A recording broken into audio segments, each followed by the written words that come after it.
अगर मैं आपसे कहूं कि देश की सबसे पुरानी पार्टी कांग्रेस और सबसे बड़ी सत्ताधारी पार्टी भाजपा अंदर खाने में मिली हुई है, तो क्या रिएक्शन होगा आपका? राजनीति का मतलब क्या रह जाएगा?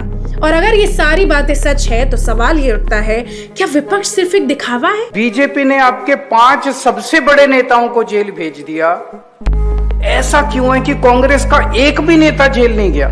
यह आरोप मेरे नहीं है, बल्कि अरविंद केजरीवाल जी के हैं, जो दिल्ली की राजनीति में एक बार फिर धमाका लेकर आए हैं। दिल्ली के पूर्व मुख्यमंत्री और आम आदमी पार्टी के संयोजक अरविंद केजरीवाल ने अपने ही पुराने साथी कांग्रेस पर तीखा हमला बोल दिया है। उन्होंने आरोप लगाया कि हमारे 5 बड़े नेता जेल भेज दिए गए, लेकिन कांग्रेस के बड़े बड़े नेताओं को कुछ नहीं हुआ। हमारे को इन्होंने जेल भेज दिया, उनमें से कोई, गांधी परिवार से कोई जेल नहीं गया अभी तक। 2G घोटाला बंद कर दिया, कोयला घोटाला बंद कर दिया, नेशनल हेराल्ड केस जो कि ओपन एंड शट केस था, जहां पे साफ साफ दोष दिखाई दे रहा था, वो भी ठंडे बस्ते में चला गया। आखिर क्यों? उन्होंने अपने विधायकों से साफ कहा, हम समझौते के लिए राजनीति में नहीं आए हैं, हम देश के लिए आए हैं। पार्टी, सत्ता या परिवार, किसी के लिए समझौता मत करना।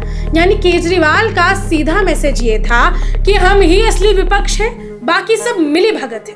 लेकिन कांग्रेस इस पर चुप नहीं रही। ये सुनने के बाद दिल्ली कांग्रेस अध्यक्ष देवेंद्र यादव ने पलटवार किया, कहा कि केजरीवाल जो है वो वही आदमी है जिसे हर चुनाव से पहले जेल से निकाल दिया जाता है। बीजेपी और सीबीआई इनके पीछे नाटक करती है।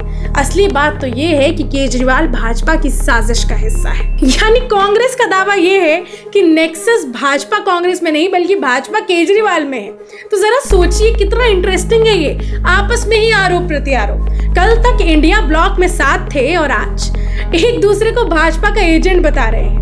2024 में कांग्रेस और आम आदमी पार्टी ने दिल्ली की सीटें साथ मिलकर लड़ी, लेकिन विधानसभा चुनाव आते आते दोनों अलग हो गए। कांग्रेस ये कहती है कि केजरीवाल भरोसेमंद नहीं है, वहीं आम आदमी पार्टी कहती है कि कांग्रेस ने भाजपा से हाथ मिला लिया है। और जनता ये पूछ रही है कि सच कौन बोल रहा है? केजरीवाल यहीं नहीं रुके, उन्होंने भाजपा सरकार पर भी हमला बोला। कहा कि हमारे समय में बिजली नहीं जाती थी, अब लुटियंस दिल्ली में दिन में 5-5 बार बिजली कट रही है, स्कूल फीस बढ़ रही है, सड़कें टूटी हैं, नाले जाम हैं। सीधा आरोप लगाया कि बीजेपी ने दिल्ली की दुर्दशा कर दी है। यानी केजरीवाल ने जनता को ये याद दिलाने की कोशिश की कि देखो, जब हम थे तब सब ठीक था। इस पर कपिल सिब्बल भी बोले कि केजरीवाल जी, जब आपने नेताओं पर आरोप लगाए तो कोर्ट में जाकर माफी मांग ली, अब गांधी परिवार पर बेबुनियाद आरोप क्यों? साथ मिलकर लड़ना है, आप बिखराव क्यों फैला रहे हैं? वहीं भाजपा का पलटवार यहाँ भी आता है कि आम आदमी पार्टी ने 11 साल दिल्ली बर्बाद की है, हम गड़बड़ियों को सुधार रहे हैं। यानी मैदान में 3 तरफा जंग हो चुकी है। आम आदमी पार्टी बनाम कांग्रेस, कांग्रेस बनाम भाजपा, भाजपा बनाम आम आदमी पार्टी। अब दोस्तों, सवाल यही है कि अगर कांग्रेस और भाजपा का नेक्सस सच में चल रहा है, तो फिर विपक्ष का असली मतलब ही क्या रह गया? अगर कांग्रेस सच बोल रही है, तो क्या केजरीवाल वाकई भाजपा की बी टीम है? और अगर दोनों ही झूठ बोल रहे हैं, तो जनता को कौन सच बता रहा है? सोचिए, एक तरफ समझौता का आरोप, दूसरी तरफ साजिश का इल्जाम।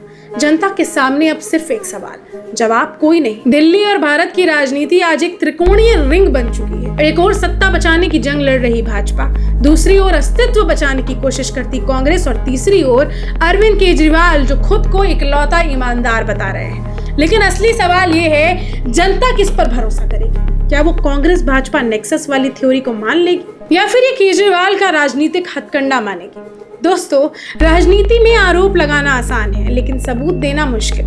अब देखना यह है, आने वाले चुनाव में जनता किसकी कहानी पर यकीन करती है, कांग्रेस की, भाजपा की, या फिर केजरीवाल की? आपको क्या लगता है? हमें कमेंट्स में जरूर बताइए। इस त्रिकोणीय मुकाबले में जीत किसकी होगी, ये आप हमें कमेंट सेक्शन में लिखकर बताइए। इस वीडियो को लाइक कीजिए, ज्यादा से ज्यादा शेयर कीजिए और जुड़े रहिए ऐसी ही इंटरेस्टिंग रिपोर्ट्स के लिए। धन्यवाद।